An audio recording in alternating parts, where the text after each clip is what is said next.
अस्सलामुअलैकुम क्लास, मेरा नाम गुलाम असगर है और हम सब्जेक्ट पढ़ रहे हैं लीडरशिप एंड चेंज मैनेजमेंट का। आज इसका लेक्चर नंबर 7 है। लास्ट लेक्चर में भी हमने ये चैप्टर डिस्कस किया था, पावर एंड पॉलिटिक्स। ये आउटलाइन हम फॉलो कर रहे हैं वीक नंबर 6 एंड 7 की। मैं आपको पहले भी बता चुका हूँ कि वीक नंबर 6 में हमने पावर की डेफिनेशन और उसकी जो टाइप्स है ये हम डिस्कस कर चुके हैं। आज वीक नंबर 7 का डाटा डिस्कस करना है, जिसमें पावर टैक्टिक्स को हमने डिस्कस करना है। और उसके अलावा एक टॉपिक है डिपेंडेंसी का, जो कि आपके आउटलाइन का सेकंड पेज था, वो यहाँ पर नहीं आ सका। उससे भी हमने आज डिस्कस करना है डिपेंडेंसी को। और उसके बाद हम अपना लास्ट टॉपिक जो कि पावर टैक्टिक्स पे कवर करता है, पावर टैक्टिक्स को हम इसे रीड करेंगे। इसके बारे में जितनी भी डिस्कशन होगी करेंगे। जी चलते हैं अपनी पहली स्लाइड के ऊपर। उससे पहले मैं आपको बता दूं कि हम प्रीवियस लेक्चर में पावर को डिस्कस कर चुके हैं कि पावर किसे कहते हैं। पावर कहते हैं जी कैपेसिटी को।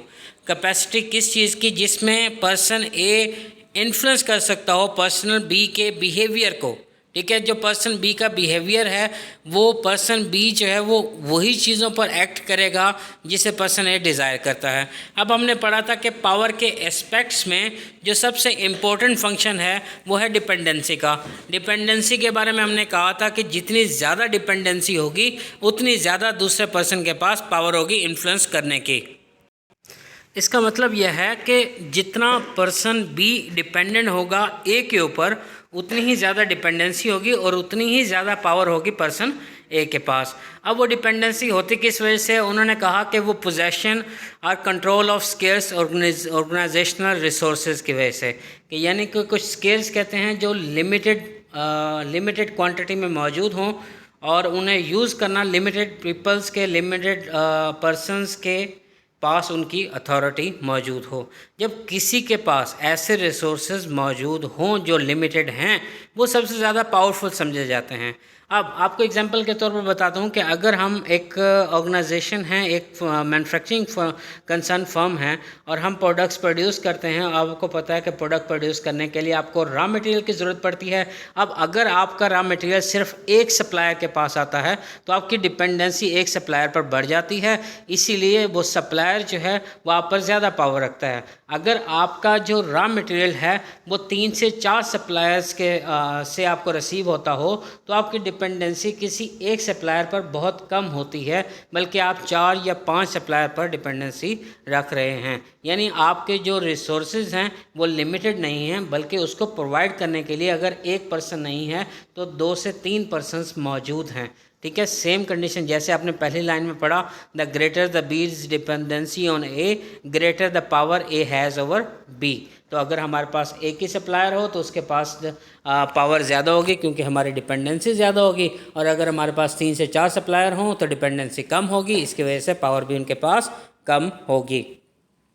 जी, ये डिपेंडेंसी क्रिएट कैसे होती है? ठीक है, अब वो कहता है कि डिपेंडेंसी इंक्रीज़ करती है जब आपके रिसोर्सेज आपके पास इंक्रीज़ करते हैं, जब आपका कंट्रोल बढ़ता है रिसोर्सेज के ऊपर। देखें, दोबारा रिपीट कर रहा हूँ, डिपेंडेंसी कब बढ़ेगी? जब आपका कंट्रोल बढ़ेगा रिसोर्सेज के ऊपर। अब रिसोर्सेज में कौन कौन सी कैरेक्टरिस्टिक्स मौजूद होनी चाहिए कि हम कहेंगे कि ये डिपेंडेंसी को शो करते हैं या कैरेक्टरिस्टिक्स डिपेंडेंसी के अंदर आती हैं? जी, रिसोर्सेज एक तो इम्पोर्टेंट होने चाहिए, दूसरा स्केर होने चाहिए, तीसरा उनका कोई भी सब्स्टिट्यूट मौजूद नहीं होना चाहिए। हम 1 बाय 1 इन तीनों फैक्टर्स को डिस्कस करेंगे, जिसमें हमें रिसोर्सेज की कैरेक्टरिस्टिक्स बयान किए हैं कि ऐसे रिसोर्सेज अगर किसी के कंट्रोल में हों तो उसके पास पावर सबसे ज़्यादा मौजूद होगी। देखते हैं जी, सबसे पहले इम्पोर्टेंस। वो कहता है कि अगर आपके पास कोई ऐसी चीज़ ना हो जिसकी ऑर्गेनाइजेशन की ज़रूरत हो तो ऑर्गेनाइजेशन के आपके साथ डिपेंडेंसी का रिलेशनशिप नहीं होगा, क्योंकि ऑर्गेनाइजेशन जो हैं वो हमेशा अनसर्टेनिटी को अवॉइड करती हैं। ठीक है जी, अनसर्टेनिटी को अवॉइड करने के लिए वो इंडिविजुअल्स या ग्रुप से ये एक्सपेक्ट करती हैं कि उनके पास इम्पोर्टेंट मटेरियल मौजूद हो जिसके ज़रिए वो कंट्रोल कर सकें। मैं एग्जांपल देता हूँ कि आपकी जो मार्केटिंग डिपार्टमेंट है इसको बहुत ज़्यादा पावरफुल समझा जाता है। मार्केटिंग डिपार्टमेंट को रिसर्चेस भी ये साबित कर चुकी हैं कि मार्केटिंग डिपार्टमेंट को ये अनसर्टेनिटी फेस करनी पड़ती है कि जो फर्म है वो अपनी प्रोडक्ट्स को सेल नहीं कर पाएगी, उनकी सेलिंग की कैपेबिलिटी को कम कर देगी मार्केटिंग डिपार्टमेंट। तो मार्केटिंग डिपार्टमेंट खुद को बहुत ज़्यादा पावरफुल समझता है।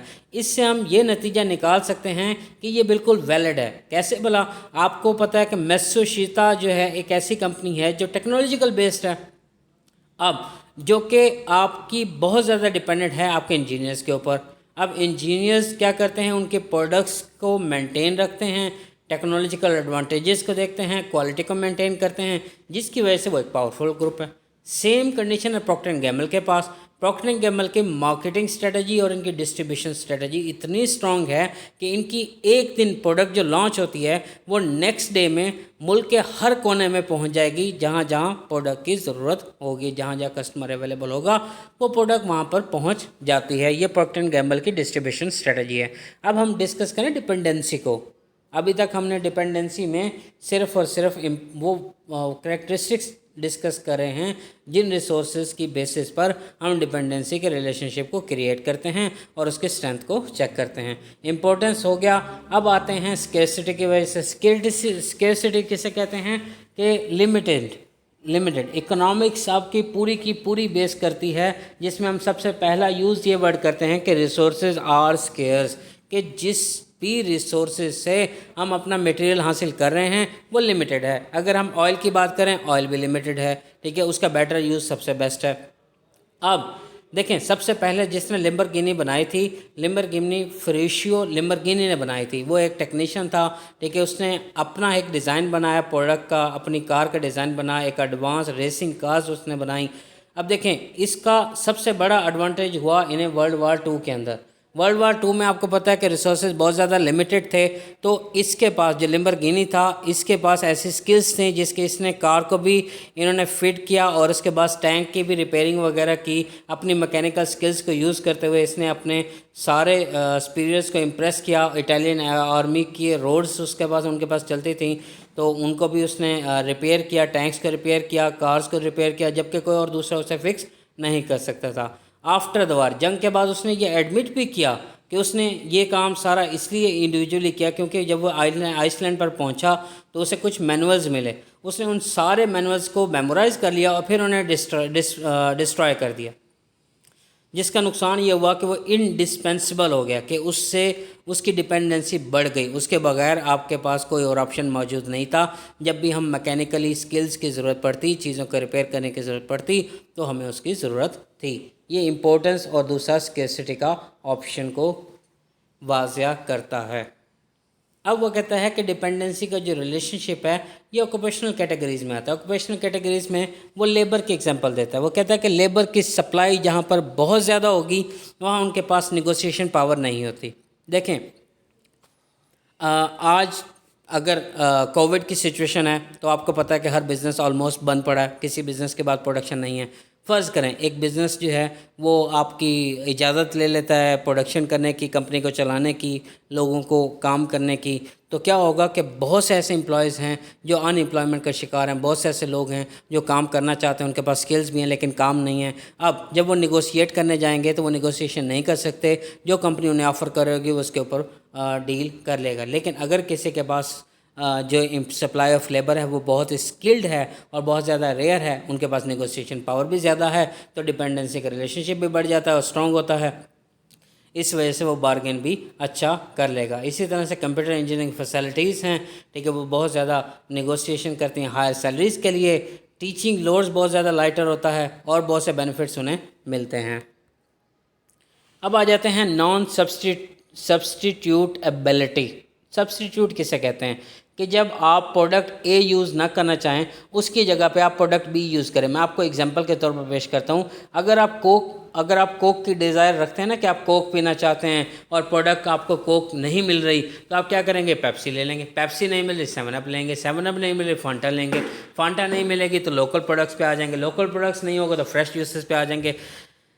कहने का मकसद ये है कि हर प्रोडक्ट का कोई ना कोई सब्स्टिट्यूट मौजूद है, तो ऐसे रिसोर्सेज जिसका कोई सब्स्टिट्यूट मौजूद ना हो, ऐसे रिसोर्सेज आपकी पावरफुलनेस उसी पे बेस करती है। इसने एग्जांपल दी है आपकी यूनिवर्सिटीज़ के ऊपर कि वहाँ पर स्ट्रॉन्ग प्रेशर होता है फैकल्टी के ऊपर कि वो पब्लिकेशन करवाए। पब्लिकेशन से मुराद कि वो किसी न किसी प्रॉब्लम को रिसर्च करे और रिसर्च करने के बाद उसे पब्लिश करवाए। जितनी ज़्यादा पब्लिकेशन होगी उतना ही टीचर वो फेमस होगा और उसकी आइडेंटिटी जो है वो दूसरी यूनिवर्सिटीज़ में भी जानी जाएगी।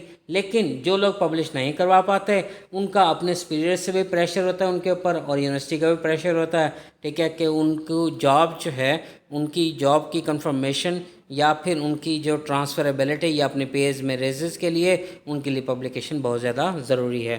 तो नॉन सब्स्टिट्यूटेबिलिटी ये कहती है कि जब भी आपकी प्रोडक्ट का कोई ना कोई आपका अल्टरनेटिव मौजूद ना हो वो प्रोडक्ट आपको क्या देती है, पावर देती है।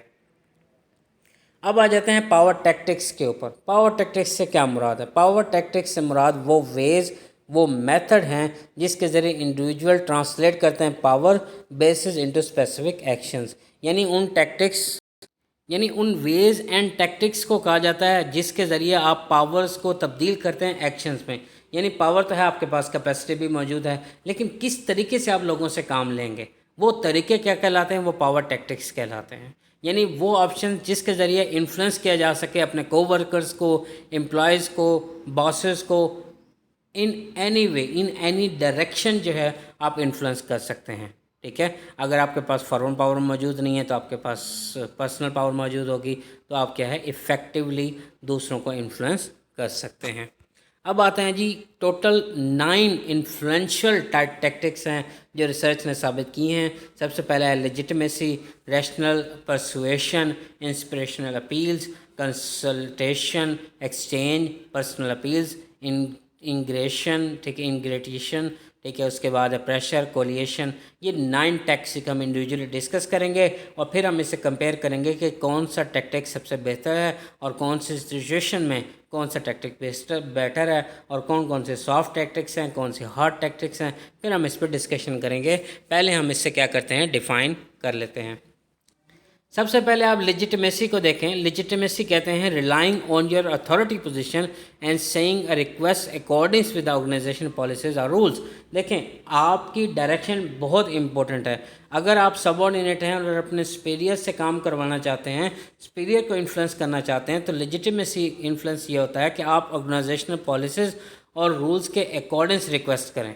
और अगर आप सुपरवाइज़र हैं और अपने सबऑर्डिनेट को इन्फ्लुएंस करना चाहते हैं तो आप क्या कहेंगे कि आप अपनी अथॉरिटी पोजीशन को यूज़ करते हुए but accordance with the rules and regulation of organisation आप उसे रिक्वेस्ट परसू करेंगे।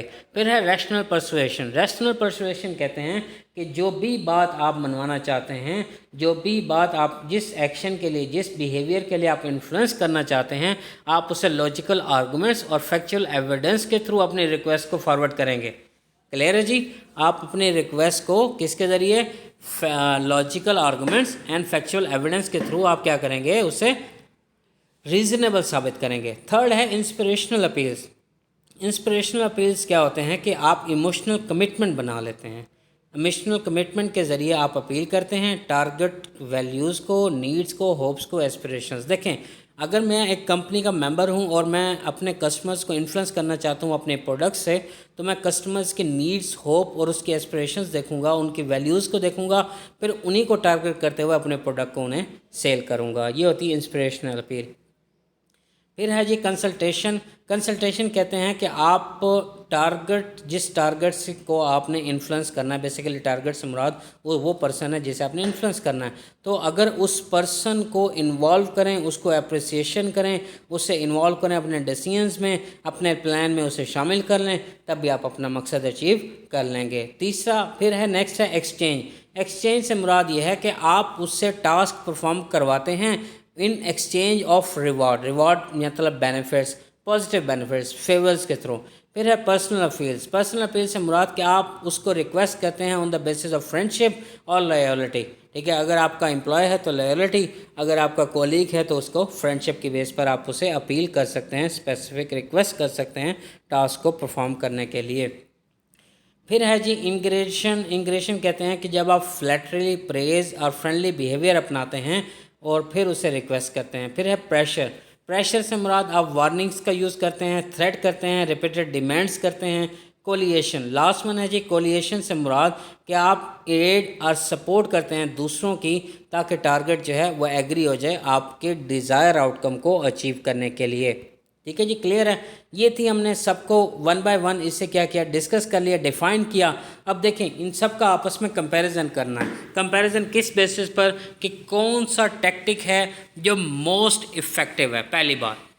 और फिर सिचुएशनल बेस, डायरेक्शन बेस, ठीक है, इन basis software and harder tactics, इन तीन की बेसिस पर हम इन सारे टैक्टिक्स का क्या करेंगे, आपस में कंपैरिजन करेंगे। सबसे पहले वो कहता है कि जो रैशनल पर्सुएशन है, इंस्पिरेशनल अपील्स है, कंसल्टेशन है, ये तीनों टैक्टिक्स जो हैं ये मोस्ट इफ़ेक्टिव हैं, स्पेशली जब ऑडियंस जो है वो हाईली इंटरेस्टेड हो कि जो भी आप आउटकम्स अचीव करना चाह रहे हैं उसमें वो इन्वॉल्व होगी, उसे अचीव करना चाहेगी। प्रेशर जो है ये एक लीस्ट इफेक्टिव टेक्निक समझी जाती है क्योंकि ये नेगेटिवली बैक फायर कर सकता है। आप एक एम्प्लॉय को कांस्टेंट प्रेशर में रखें और उसे अपना आउटकम अचीव करने के लिए कहते रहें, वो क्या करेगा, उस प्रेशर को जब बर्दाश्त नहीं कर पाएगा तो वो आपको लीव कर जाएगा, ऑर्गेनाइजेशन को रिज़ाइन कर देगा।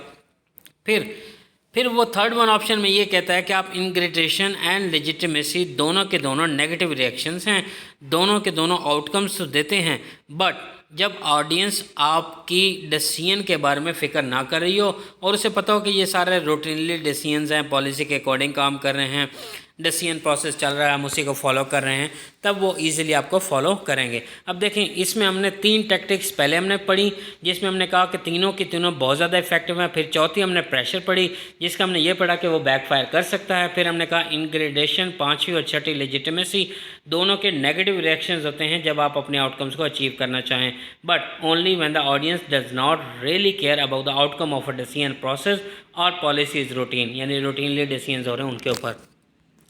नेक्स्ट स्लाइड एग्जाम्पल देख रहे हैं जी। एग्जाम्पल क्या कहना चाह रहा है, वो कहता है कि रैशनल परसुएशन पे बात कर रहा है।